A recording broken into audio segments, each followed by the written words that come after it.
Part 1. You will hear a conversation between a woman who is calling a hotel and the receptionist. First, you have some time to look at questions 1 to 5.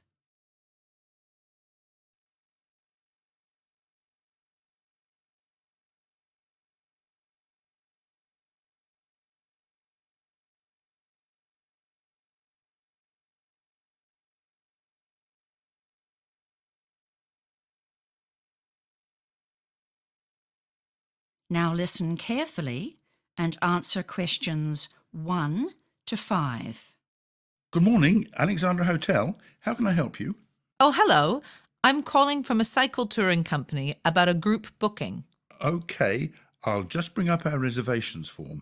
So, firstly, can I have the name of your company? Yes, it's called Spring Cycle Tours. Okay. You know us. We stayed at your hotel last year. Yes, I see that in the system. Are you Sally Holden? I have that name in our system. Actually, it's Sally Hodden, spelt Hodden. Sorry, I've fixed that in the form. And we're happy to have you back at our hotel. Which days would you like to book for your group? We'd be arriving on Wednesday, 20th of next month and checking out the morning of the 23rd. The 20th is a Friday. Oh, wait, I was looking at June. So it should be the 18th then. Of July. Right. And that's until the 21st, a Saturday. 3 nights? Yes, correct.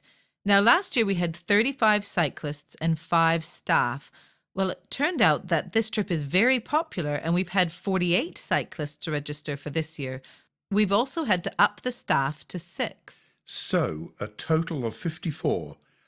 We don't have that many rooms during those days, I'm afraid, but we do have 31 rooms free, so if some people don't mind sharing in our twin rooms... Oh, yes, we'll all be doing that.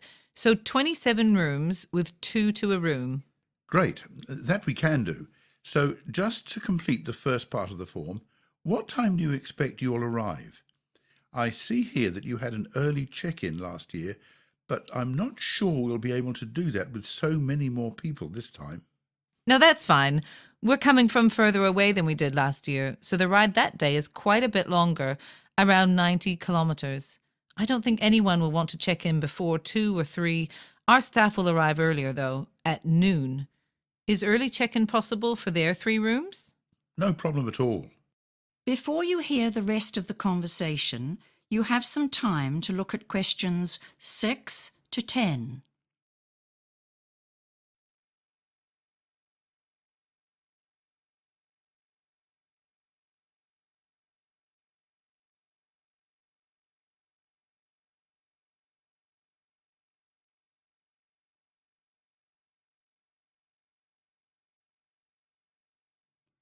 Now listen and answer questions 6 to 10. So, I know with such a large group, you'll likely have some special requests for the stay. Oh, yes. So firstly, we have support trucks that carry all the cyclists' luggage. We'll need to unload it all when we arrive. Is there a place near the hotel entrance where we can do that? Well, we would prefer that they don't park at the hotel's main entrance, but we do have a service entrance to the hotel around the back. Would that be suitable? Perfect. So we'll need a space where we can put all the luggage. I'm sure the lobby isn't the best place to have piles of bags lying around. We do have a room you can use. However, it's booked from 4 p.m, so you'd have to make sure everything is taken away by then. It's called the Blue Conference Room. Great. And can we use that room to make sandwiches for the cyclists? They always need a snack after a hard day's ride. Of course. I wonder if we could use the hotel's kitchen to heat up some soup as well? I'm not 100% sure about that. The best I can say at the moment is that I'll talk to the manager and let you know as soon as possible. Yes, of course. Thank you. Let's see.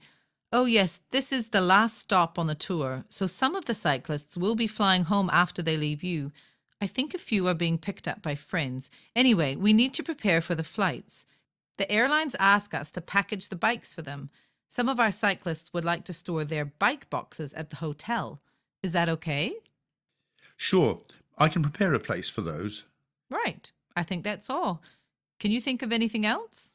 Well, it says here that last time you reserved a dining room for a dinner on the last night. Do you want to do that again? Oh, yes. How could I forget? I think everyone was so tired they didn't really enjoy it. But still, something to mark the end of the tour is a good idea. Can we reserve the main dining room for a final lunch on the Friday afternoon instead? Say from 1 to 4? Yes, no problem.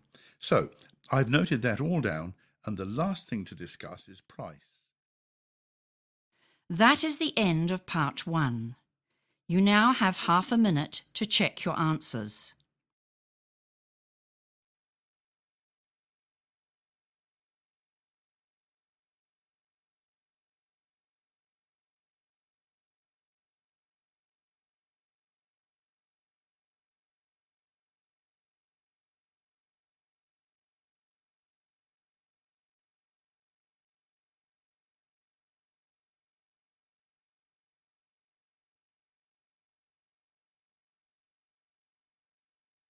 Now turn to part 2.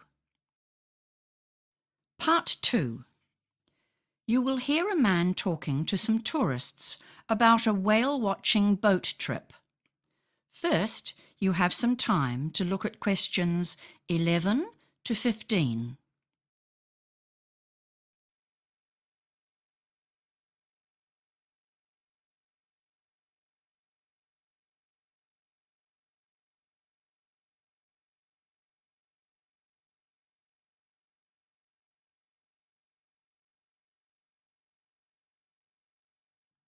Now listen carefully and answer questions 11 to 15.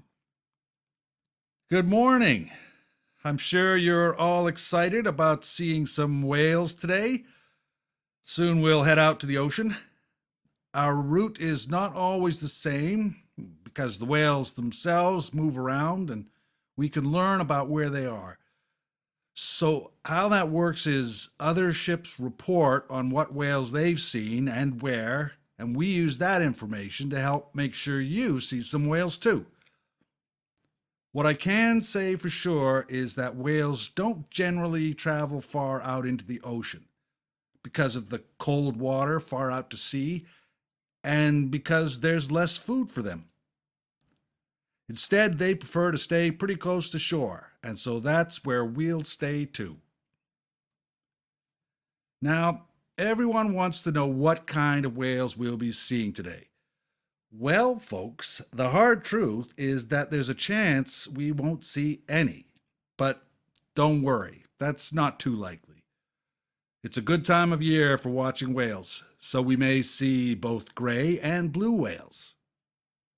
The blue ones generally keep away from people more than the gray ones, but keep your fingers crossed. Still, there is one animal that I am 100% sure you'll see today. Dolphins. They travel in groups too, but they're much more common and easier to spot than whales. Lastly, there's a very slight chance that we'll see some orca. You may know these animals by a different name. Killer whales. So now on to some practical details. Our trip today will take around 2 hours, though we might end up staying out an extra half an hour. Once you board the boat, please go directly inside and take a seat. We'll begin each of our trips with a safety talk so that you know exactly how to prevent accidents and what to do in an emergency. After that, you'll be free to walk around the decks. If whales are spotted, I'll use the microphone to tell everyone where to look. Also, the snack bar will be open on the lower deck during the entire trip. We're lucky today because the weather is looking quite good. The skies are mostly clear, but please be careful because we're expecting strong wind. This can rock the boat quite a bit. It's not expected to rain, but if it does, we have raincoats for everyone. And do use sunscreen too. Before you hear the rest of the talk, you have some time to look at questions 16 to 20.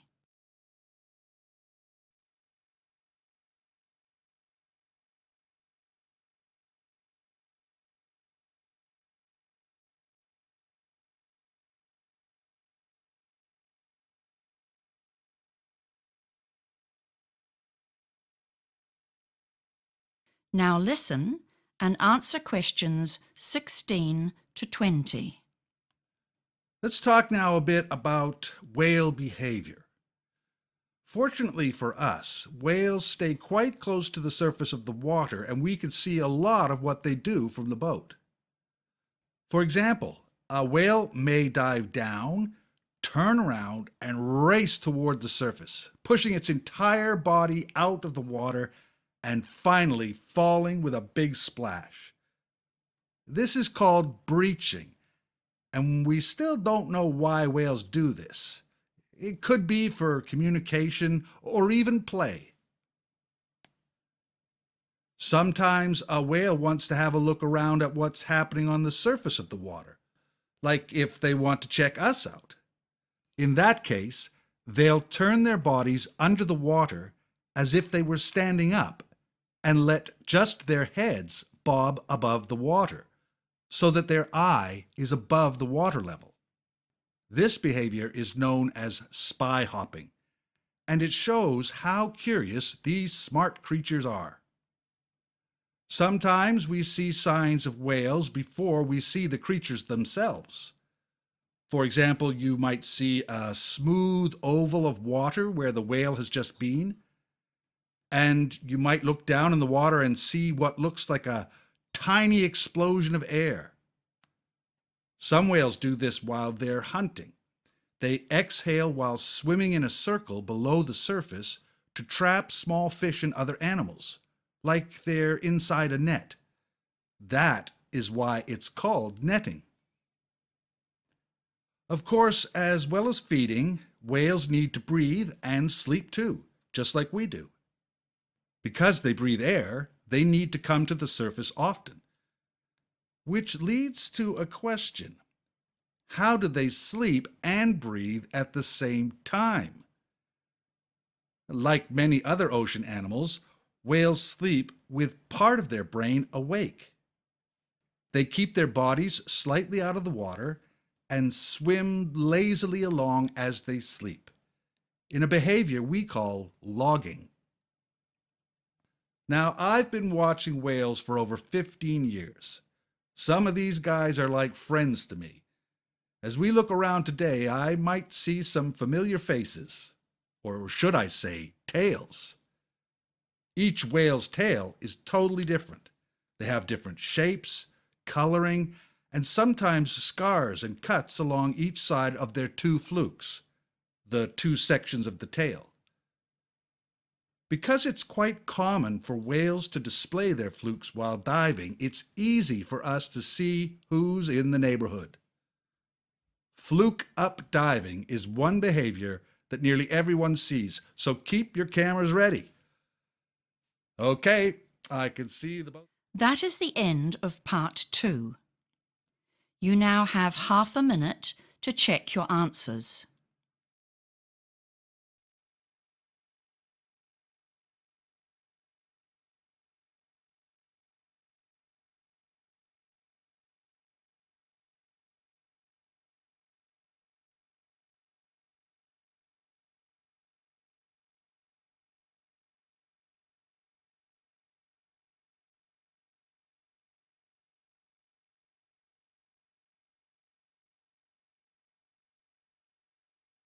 Now turn to part 3. Part 3. You will hear a conversation between a student, Mary, and her history professor, Dr. Munez. First, you have some time to look at questions 21 to 25.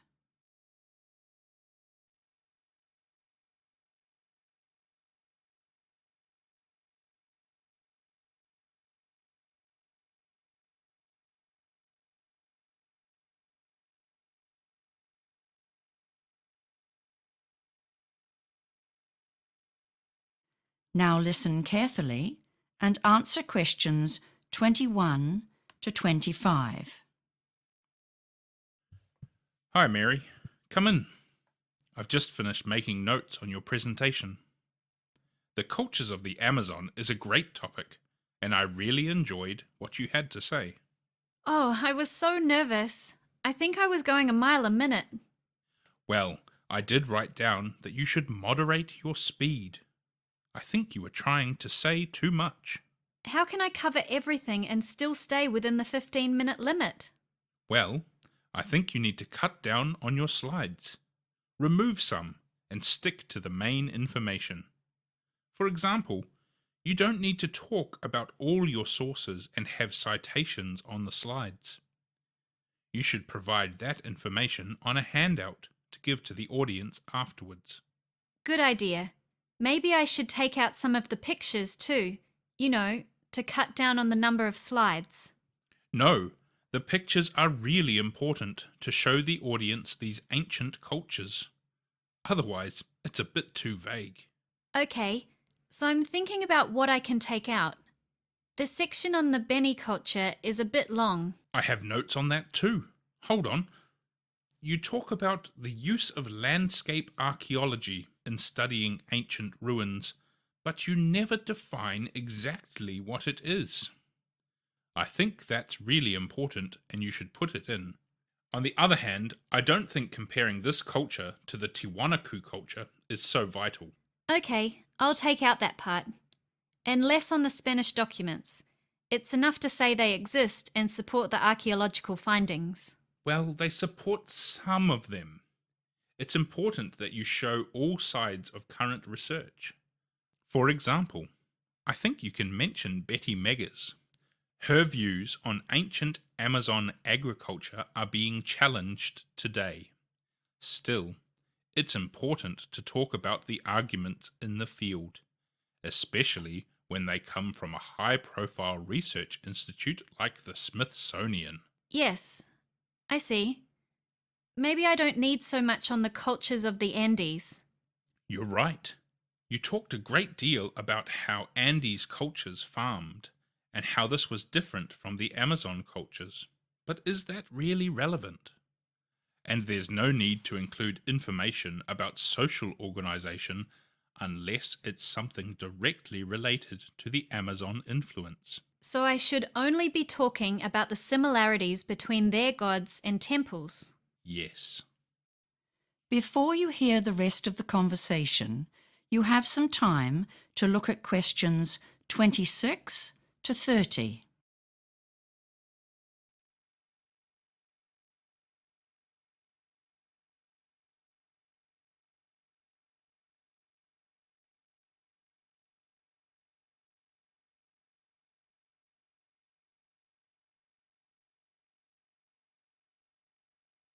Now listen and answer questions 26 to 30. So let's have a look at the score sheet. I have a copy for you as well. Here you are. It looks like the introduction was a weak spot for me. Yes, but that's easily fixed. You started well, with a great photograph. That captured the attention of the audience. But the introduction wasn't so great, because you didn't use it to highlight the key points of your presentation.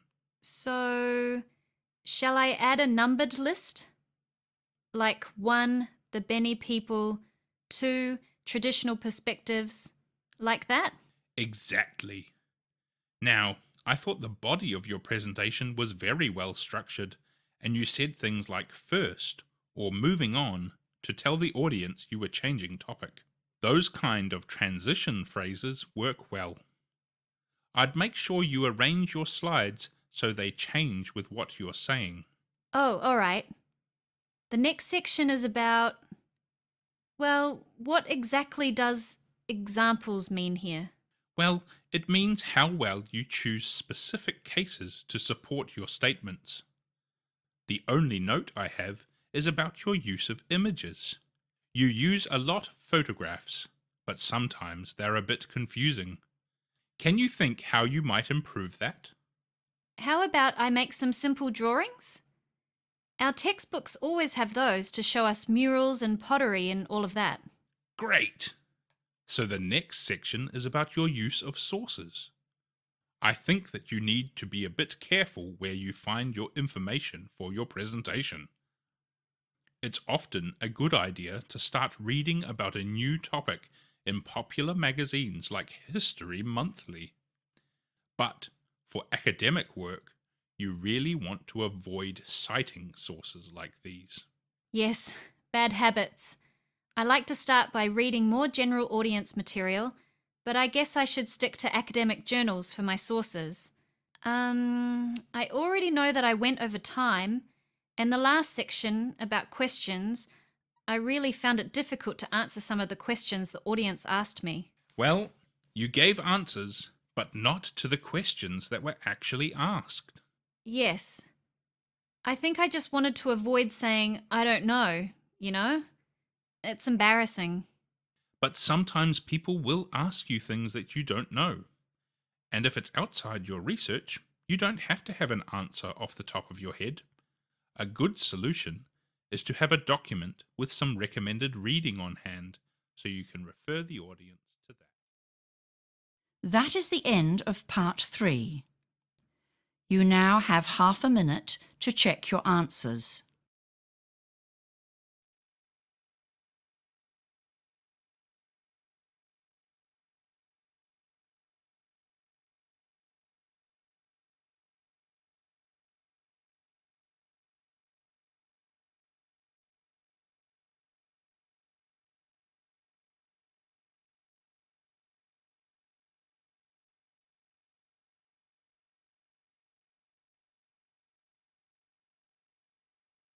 Now turn to part 4. Part 4. You will hear a lecturer giving a talk on an experiment about living in a sealed biosphere. First, you have some time to look at questions 31 to 40.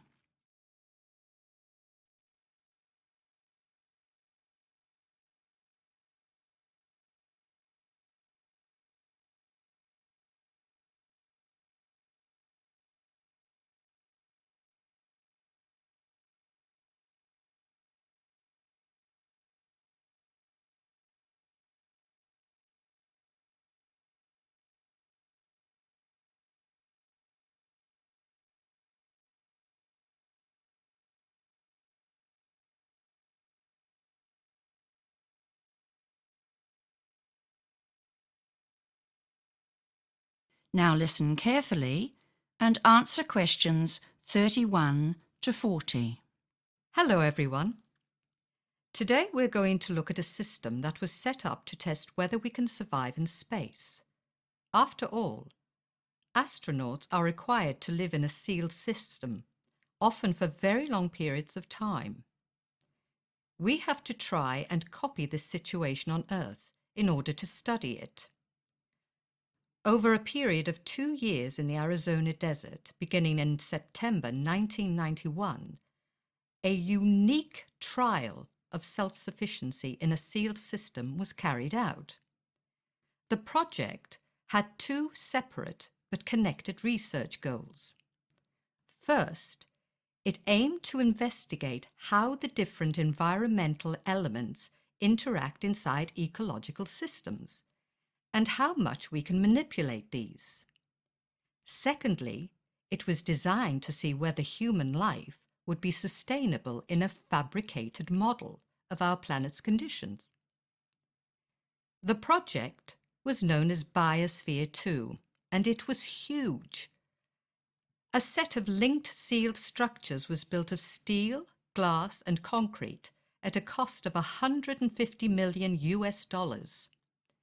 Several separate Earth environments, or biomes, were created: savanna, desert, both fresh and saltwater wetlands, and a coral reef in an artificial ocean. A great deal of engineering which lay beneath the ground was responsible for making an artificial climate.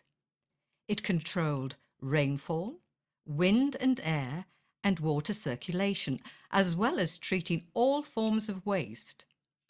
Approximately 3,000 animal, bird, and insect species populated these ecosystems. Conditions were monitored every 15 minutes by 1,000 sensors. The 8 human inhabitants had a separate agricultural area to grow a wide variety of vegetables and to rear goats, chickens, pigs, and fish. This was all supported by imported electricity at a cost of $1 million US per year.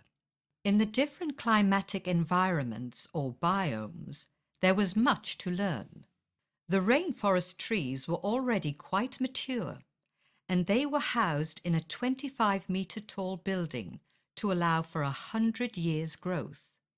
However, they were quickly overrun by morning glory vines climbing up into the canopy. So, this meant regular pruning by the human carers, and then, of course, someone had to work out how to safely store the unwanted vegetation. The coral reef was invaded by algae that formed a green blanket. This would have destroyed the coral if the people hadn't stopped it. Insect populations were originally included to mimic the natural situation in each biome, but these soon lost their diversity. No pollinators such as bees survived. A wide variety of ant populations were eliminated by an aggressive ant species which had sneaked in uninvited. And finally, crops were eaten by cockroaches, which also managed to invade from outside. The 8 humans didn't manage much better. In spite of having a doctor on the team and a well-equipped surgery, within a month, one of the women had to go out for attention to a severed finger. It just wasn't healing. White potatoes failed to thrive, so sweet potatoes became a key element of the diet.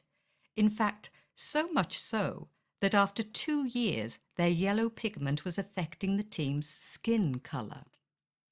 Meat production by itself allowed only 110 grams per person per week.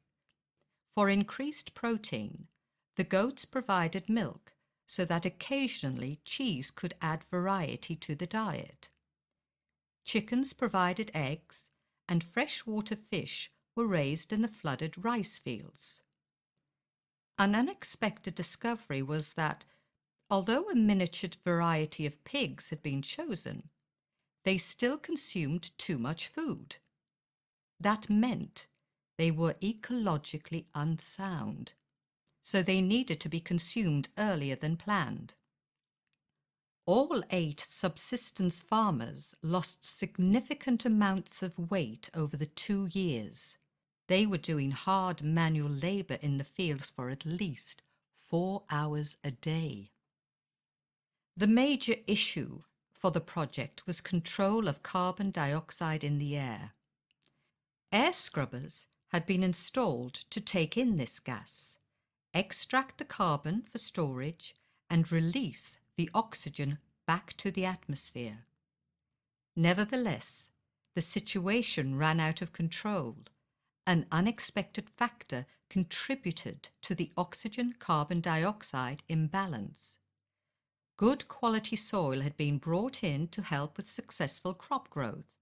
However, too much carbon dioxide was being produced by the active microbes in this soil. The plants couldn't photosynthesize oxygen at the same rate. In addition, the unsealed concrete walls of the buildings were shown to absorb oxygen. As the project moved into its 2nd year, those outside the glass walls observed that the inhabitants were moving more slowly.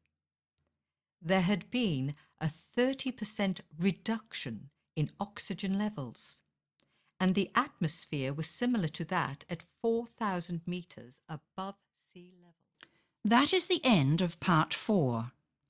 You now have half a minute to check your answers.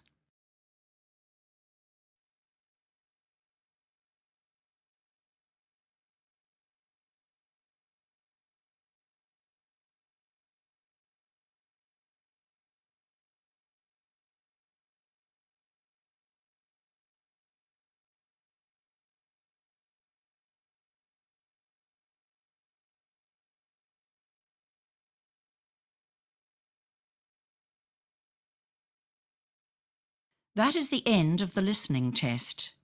You now have 10 minutes to transfer your answers.